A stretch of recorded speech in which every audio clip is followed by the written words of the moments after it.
Amen. Amen. Tout d'abord, je voudrais dire merci à tout un chacun de nous d'être là et par la même occasion souhaiter une merveilleuse et riche année 2026 à toute l'Assemblée au nom de Jésus-Christ. Amen.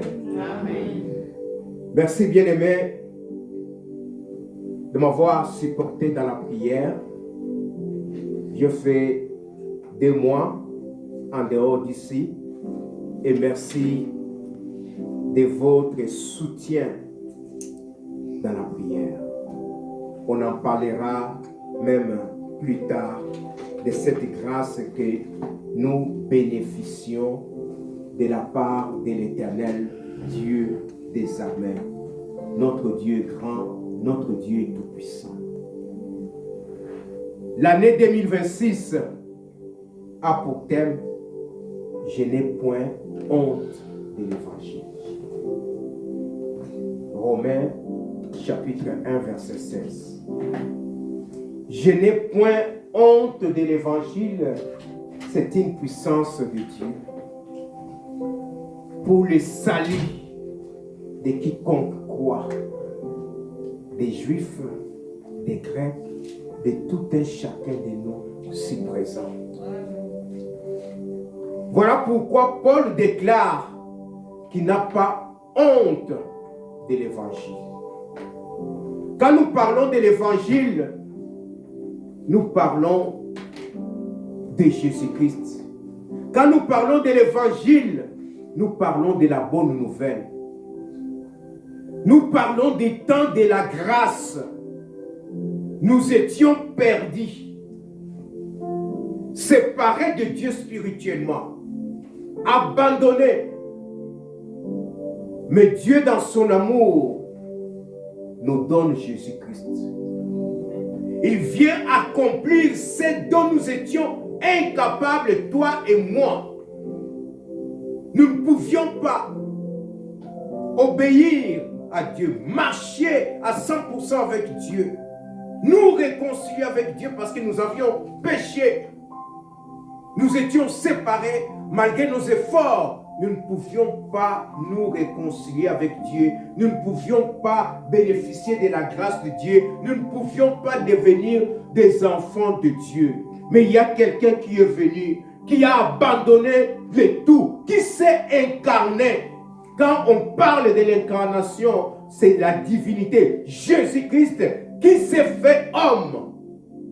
Il est devenu homme 100% et 100% Dieu. C'est ça l'incarnation. Je ne cesse de le répéter. Il a pris ma place. Il a pris ta place. Il est mort. Il nous a donné une rédemption éternelle. Il a versé son sang. Et nous sommes devenus libres. Et nous sommes devenus libres de la servitude du diable, de la sorcellerie, de la condamnation, du jugement qui condamne le monde.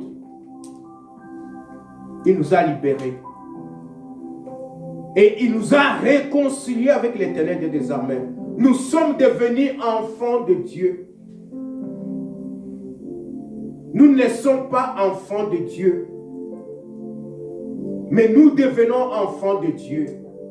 Et nous nous sommes devenus par la grâce de Jésus-Christ, par l'œuvre qu'il a accomplie. Voilà pourquoi Paul dit aux Romains, je n'ai pas honte de l'évangile. Je n'ai pas honte de la bonne nouvelle. Je n'ai pas honte de parler de Jésus-Christ, de ce qu'il a fait en moi, de ce qu'il est capable de faire en toi, si tu l'acceptes comme ton sauveur et Seigneur personnel. J'aimais les témoignages de ma soeur. Elle a témoigné, elle a vu la main de Dieu, elle a vu la grâce de Dieu, elle a expérimenté la puissance de Dieu. Et lorsqu'on dit que ce qui est impossible à l'homme est possible à Dieu, elle a expérimenté cela.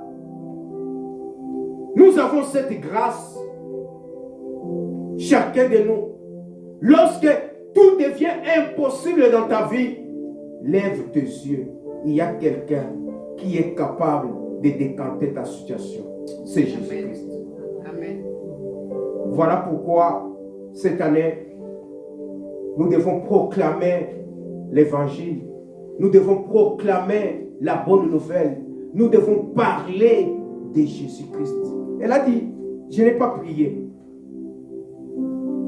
Elle n'a pas prié sur ce sujet-là, mais elle prie.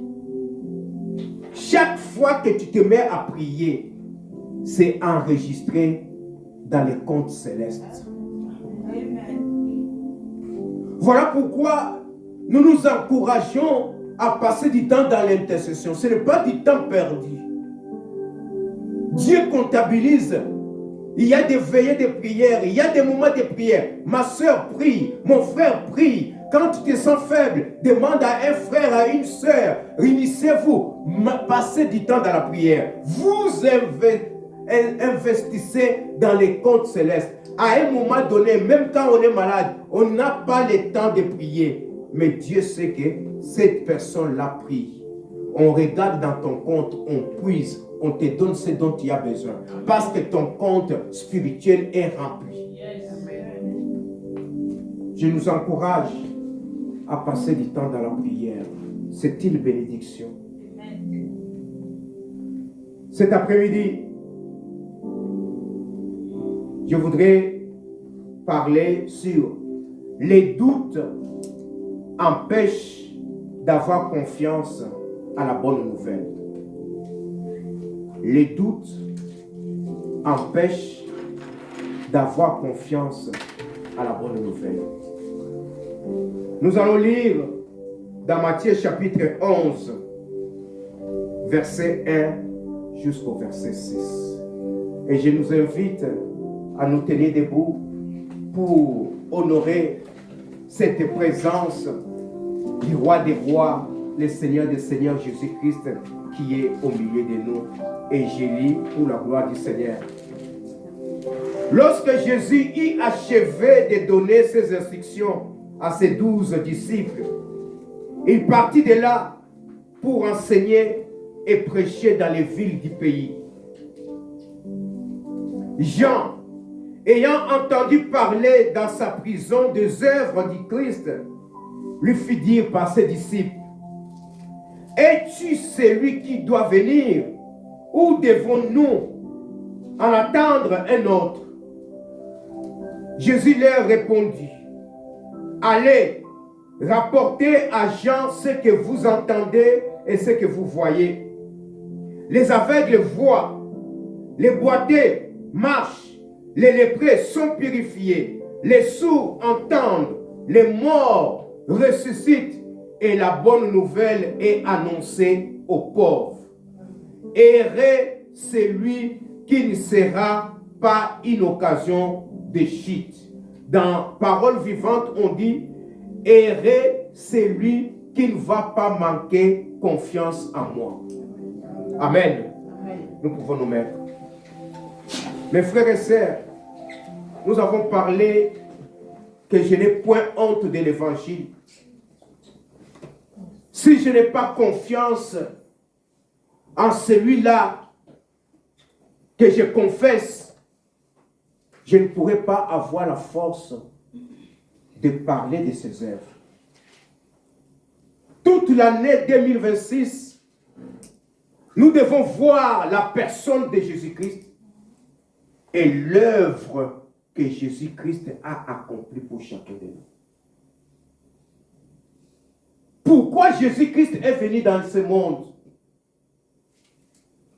Pourquoi il a été maltraité, trahi, abandonné? Et comme si cela ne suffisait pas, pourquoi on l'a tué? Que cela puisse interpeller chacun de nous tout le long de cette année 2026. Il est venu pour toi. Peu importe ce que les gens peuvent dire, il est venu pour toi. Souvent nous nous consolons, il est venu pour nous. Mais premièrement, il est venu pour toi. tu as de l'importance et de la valeur devant Dieu. Il a souffert, il s'est humilié, il s'est incarné pour toi. On l'a chassé, on voulait le lapider, mais il est allé jusqu'au bout. Lui, Dieu, lui, le Créateur, pour qui toi as été créé, par qui toi as été créé. Il a supporté, il a marché, il n'avait ni maison, il ne changeait pas d'habit, il n'avait pas de luxe. Tout cela, or, l'or, l'argent, le pétrole, le cobalt, le lithium, lui appartiennent. Mais il a accepté d'aller jusqu'au bout et de mourir pour toi. Quelle que soit la situation que tu peux traverser, n'oublie pas cela. Qu'il y a quelqu'un qui a souffert pour toi, qui a supporté pour toi, qui t'a soutenu et qui continue à te soutenir et qui t'a tout donné. Voilà, au verset 1, Jésus-Christ y achevait de donner ses instructions à ses 12 disciples. Il partit de là pour enseigner et prêcher. Il est en mouvement, notre Seigneur Jésus-Christ. Pas de repos. Parce qu'il est conscient de la mission que son Père lui a confiée. Cette mission-là, c'est la parole devait t'atteindre. Que tu sois au Canada ou pas, la parole devait arriver jusqu'à toi. Voilà pourquoi, parce qu'il est parti enseigner et prêcher dans les autres villes du pays. Jusqu'à ce que cette parole est arrivée là où tu es. Si tu l'as reçu, c'est une bonne chose. Si tu ne l'as pas encore reçu, il te dit c'est aujourd'hui le jour du salut. Pour les recevoir et marcher avec toi, avec lui. Il ne faut pas seulement connaître Jésus-Christ, mais il faut avoir une relation personnelle avec Jésus-Christ.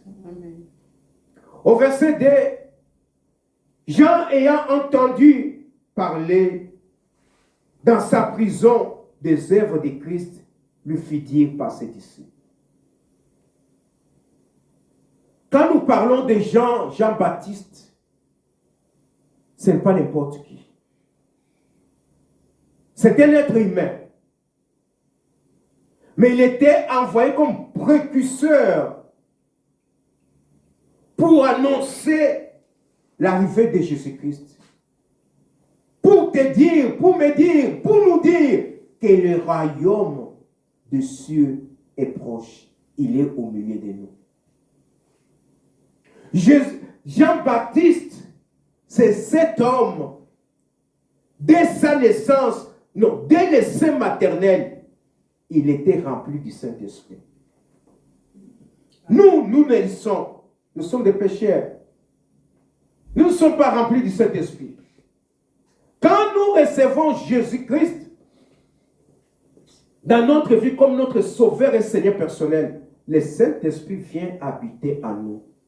Il nous remplit de sa présence et nous sommes remplis du Saint-Esprit.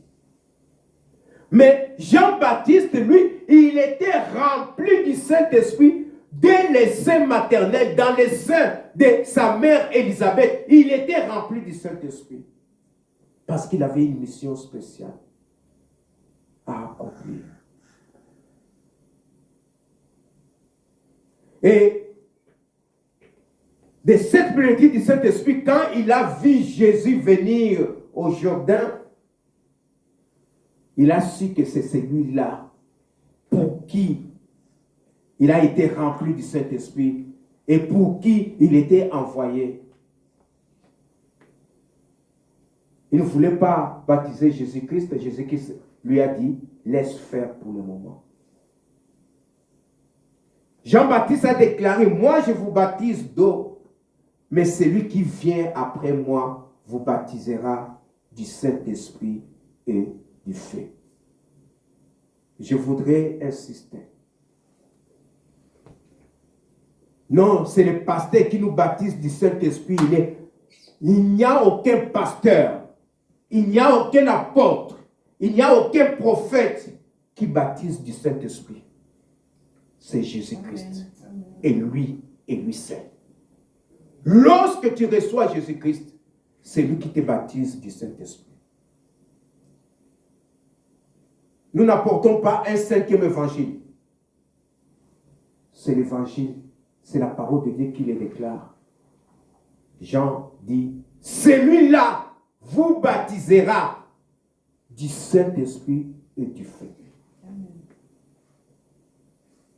Jean-Baptiste, qui a préparé le chemin pour Jésus-Christ, il est en prison pour avoir déclaré la vérité. Et à cause de cette vérité, il est en prison. Mais il apprend les œuvres que Jésus-Christ est en train d'accomplir. Et à un moment donné, il se pose des questions. Est-ce qu'il comprend? Est-ce qu'il sait que je suis en prison? Est-ce qu'il se souvient que c'est moi qui étais le précurseur et c'est moi qui l'ai baptisé? Et c'est moi qui appelais les gens à la repentance? Est-ce qu'il se souvient de cela? Pourquoi? Parce qu'il était en prison.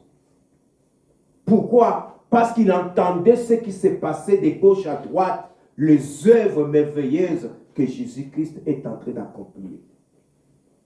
Il nous arrive dans notre vie, lorsqu'on a Jésus-Christ, lorsqu'on prie, lorsqu'on a fait 1 mois, 2 mois, 1 année, 2 ans, 5 ans, on a demandé une chose quelconque à Dieu et on commence à douter.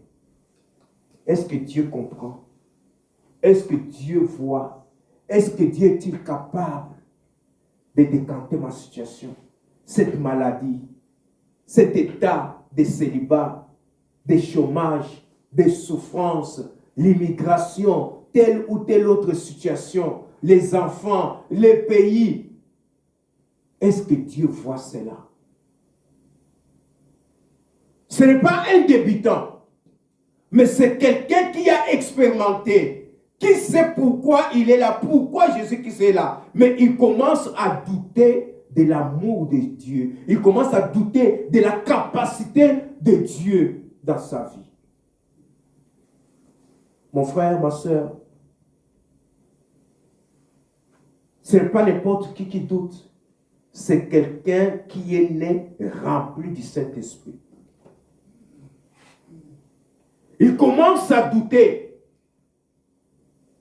Il appelle ses disciples parce qu'il était en prison. Ses disciples venaient lui dire, Maître, voici celui que tu as baptisé. Voici ce qu'il fait. Voici les miracles. Il y a des aveugles qui voient. Les lépreux sont purifiés. Les morts reviennent à la vie. Mais pourquoi, toi notre maître, nous étions habitués à sortir avec toi. Tu es coffré en prison. S'il te connaît, s'il t'aime, pourquoi il n'est pas venu te rendre visite? Pourquoi il n'est pas venu intervenir? Souvenons-nous de Paul et Silas. Souvenons-nous de Pierre en prison. Paul et Silas étaient en prison. Mais l'Esprit du Seigneur les a visités. Et il y a eu des conversions. Pierre était enchaîné en prison. Le Seigneur l'a visité. Et lui-même, Pierre croyait que c'était un rêve. Il est sorti de la prison. Peut-être tu te poses des questions. Pourquoi tel a trouvé du travail et moi je n'ai pas trouvé du travail? Pourquoi tel s'est marié et moi qui prie, qui gêne, qui obéit à la parole de Dieu, je n'ai pas encore trouvé du mariage, les mariages, je n'ai pas encore trouvé du travail, pas de promotion telle ou telle autre. Mon frère, ma soeur, ne perds pas confiance en Jésus-Christ. Le Dieu que nous invoquons, c'est un Dieu vivant. Une femme qui allait, oublie-t-elle l'enfant qu'elle allait? Quand bien même elle arrive à oublier l'enfant qu'elle allait, la parole de Dieu dit, moi ton Dieu, je ne t'oublierai jamais. J'étais gravé, ton nom est gravé sur mes mains. Tes murs parlent, sont vivants. Dieu ne t'oublie jamais. Dieu, quand il garde silence, il veut t'apprendre, il veut t'enseigner, il veut te conduire afin que tu expérimentes la puissance de l'Éternel et des Amen. Si l'or avait de l'argent, elle pouvait dire, comme j'avais de l'argent, c'était facile, on m'a dit de sortir, de faire ça, j'ai cherché. Mais elle n'avait rien. Et c'est Dieu qui a permis que cela arrive à cette période-là. Afin qu'elle expérimente l'amour de Dieu, la puissance de Dieu, l'impossibilité que le monde trouve, que Dieu transforme en possibilité. Amen. Voilà pourquoi, lorsque il y a une situation qui t'arrive dans la vie, oui, la chair est faible, elle panique, mais au-delà de cela, souviens-toi du Seigneur fidèle qui a tout abandonné. Il a abandonné pour qui? Pour toi. Il n'a pas abandonné pour les cardinals, pour les papes, pour tel ou tel autre pasteur, pour toi. Souvent, nous abandonnons, nous échouons parce que nous pensons que Jésus-Christ s'occupe plus d'autres personnes que de toi-même qui es là. Il s'occupe de toi. Il t'aime. Il ne te délaissera point. Il ne te rejettera point. Peu importe ce que les gens peuvent dire de toi. Peu importe ton rang social. Paul dit, je me dois à vous tous, aux Grecs, aux barbares, aux savants et aux ignorants. Tu as de l'importance. Que tu sois savant ou pas, que tu sois riche ou pas, que tu sois de telle nationalité ou pas, tu as de l'importance devant celui qui est venu mourir sur la croix de Golgotha comme un brigand. Amen. Il t'offre une rédemption éternelle, une réconciliation éternelle avec l'éternel Dieu des armées. Amen. Que les gens disent, que les gens parlent, te critiquent, sache que tu as une rédemption éternelle avec le Seigneur. Cette rédemption éternelle ne se rompra jamais. Le sang de Jésus-Christ a coulé une fois pour toutes. Jean-Baptiste doute. Les disciples qui sont là, ils pouvaient soutenir les maîtres pour lui dire, maître, mais celui-là, tu l'as prêché et tu l'as baptisé et tu as dit qu'il nous baptisera du Saint-Esprit du feu et tu peux avoir confiance en lui. Mais je pense qu'il hochait la tête. C'est vrai, tu l'as baptisé, regarde les œuvres, mais pour toi, notre maître, il ne s'occupe pas de toi. Veillons. Lorsqu'on est confronté à des difficultés, les premiers conseillers, ce sont des envoyés du diable. Pour te dire, toi tel que tu es, regarde dans quelle situation tu es. Et ils cherchent des émotions fortes en toi pour que tu te sentes blessé, trahi, abandonné, brimé. Et tu commences à douter. Ne vous étonnez pas de voir certaines personnes qui priaient devenir des occultistes. Aller consulter des féticheurs parce qu'ils ont laissé des doutes planer dans leur vie. Cet après-midi, le Seigneur voudrait interpeller chacun de nous pour que tu saches qu'il est là. Amen. Lorsque Moïse a demandé à Dieu, qu'est-ce que je dirais aux enfants d'Israël parce qu'ils ne te connaissent pas? qu'est-ce que je leur dirai? Qui m'a envoyé? Il lui a dit, va leur dire que je suis. Amen. Je suis m'a envoyé. Donc il est là, il est présent, il n'est jamais en retard, il est au contrôle de toute situation, de toute circonstance qui peut t'arriver dans ta vie. Il est là. Il s'appelle Je suis. Voilà pourquoi Jean-Baptiste doute. Mais Jésus, qu'est-ce qui est amour? Au verset 3, il dit, au verset 4, allez rapporter à Jean ce que vous entendez et ce que vous voyez. Tous les miracles qui se passent de gauche à droite, c'est pour ton édification. Il y a des gens qui cherchent des grands miracles. Ils s'équilent pour aller voir, expérimenter les miracles. Quand tu dors, tu te réveilles. C'est un miracle. Quand tu es à la recherche de la maison, tu trouves. C'est un miracle.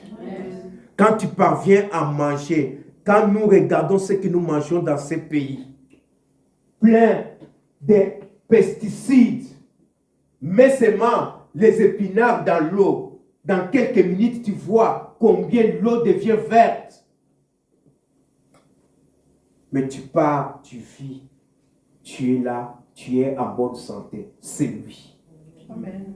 C'est lui qui te maintient en santé. Combien de plus riches que nous ont quitté ce monde? Des gens qui surveillent à la loupe ce qu'ils mangent, ce qu'ils boivent, ce qu'ils font. Mais diagnostiquer cancer,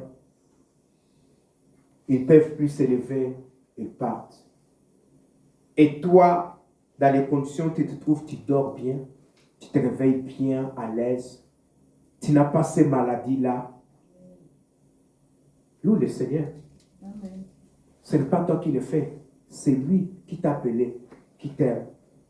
Qu'est-ce que le Seigneur veut? Qu'est-ce que le Seigneur attend de nous? Parce que nous avons dit cette année, je n'ai pas honte de l'évangile.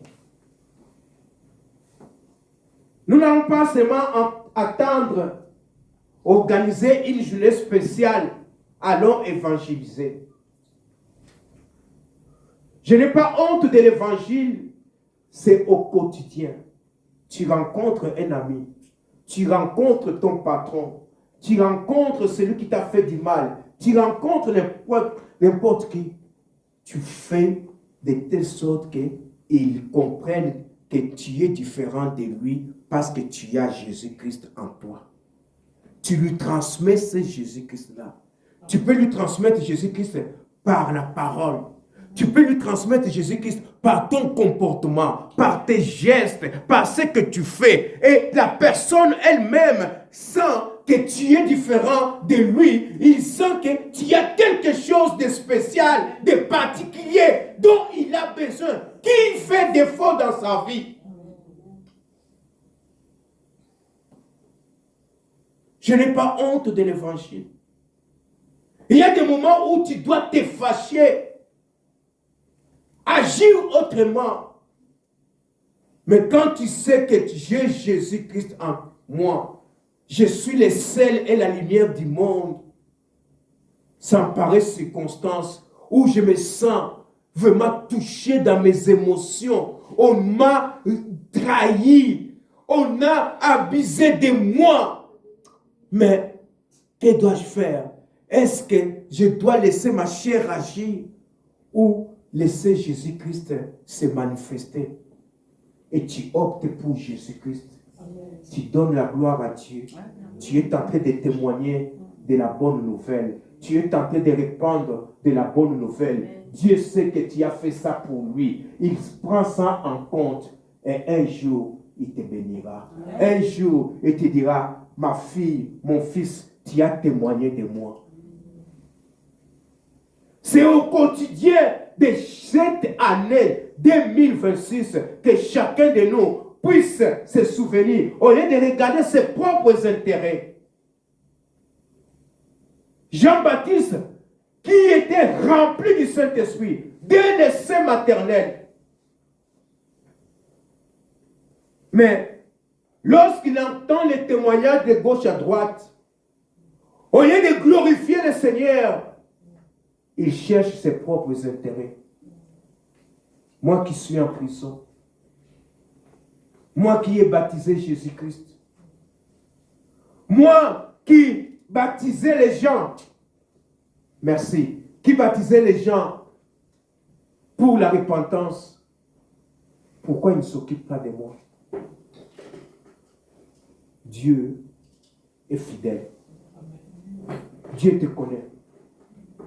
Il te connaît plus que toi-même, plus que tes amis, Amen. Plus que tes parents, plus que ta femme, plus que ton époux, plus que ta communauté. Amen. Tout ce que Dieu peut faire, tout ce que Dieu ne peut pas faire, il ne peut jamais t'abandonner. Amen. Il ne peut jamais te délaisser. Les temps que tu traverses avec ces problèmes que tu as, Dieu connaît. Amen. Et son horloge fonctionne. 1000 ans devant Dieu peuvent être comme un jour. Et un jour comme 1000 ans devant le Seigneur.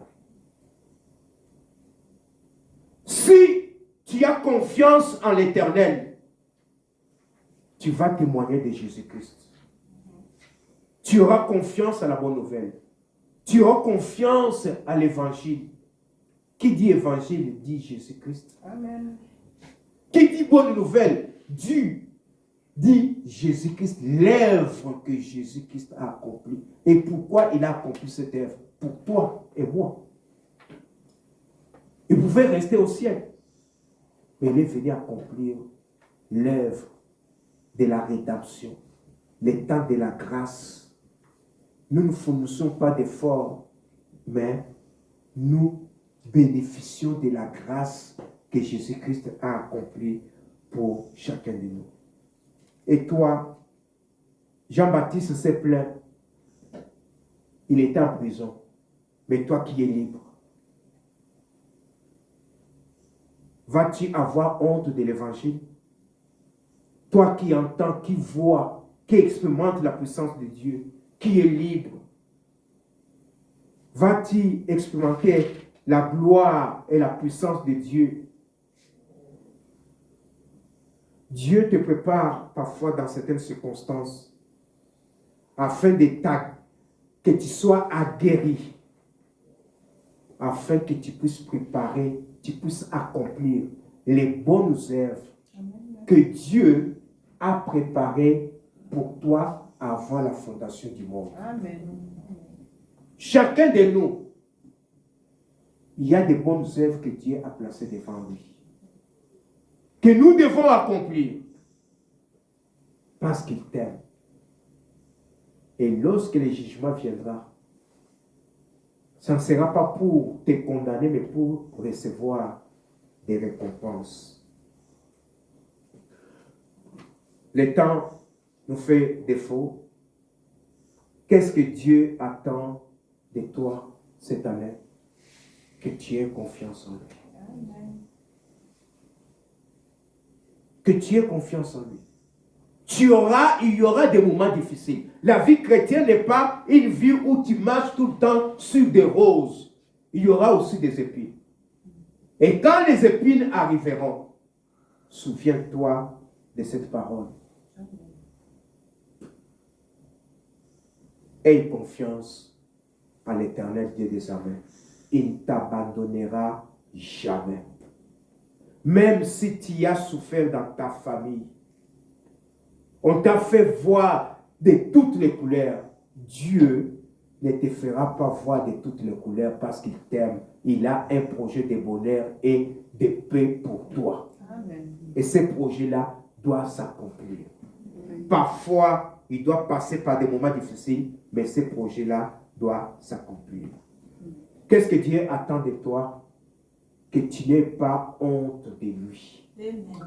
Que tu n'aies pas honte de parler de Jésus-Christ. Au travail, partout où tu seras, parle de Jésus-Christ. Parle de Jésus-Christ. Expérimente aussi cette merveille. Lorsque tu parles à quelqu'un, il te dit, est-ce que nous pouvons prier pour recevoir Jésus-Christ? Il te dit oui. Tu regardes la personne, tu dis, c'est pas vrai. Cette personne-là accepte Jésus-Christ. C'est une grâce. C'est une grâce. Cette grâce est à la portée de chacun de nous. Parce que Jésus-Christ t'aime. Il t'accompagne. Nous avons demandé le Saint-Esprit. Le Saint-Esprit est là et il nous accompagne, nous tous. Ne doutons pas. Surtout nous qui nous appelons, nous connaissons la Bible. Nous tombons facilement dans les doutes lorsque certaines choses ne marchent pas. Voilà pourquoi j'ai pris l'exemple de Jean-Baptiste qui était rempli du Saint-Esprit. Lui qui était censé de faire que la volonté du Père. À ce moment-là, comme une situation difficile était devant lui, il a oublié, il a cherché ses propres intérêts. Cherchons les intérêts de Dieu. Nos pensées ne sont pas les pensées de Dieu. Cherchons les pensées de Dieu. Et cette année, parlons de Jésus-Christ. Soyons des témoins de Jésus-Christ. Partout et en tout lieu, dans le nom de Jésus-Christ. Amen. Amen. C'est ça.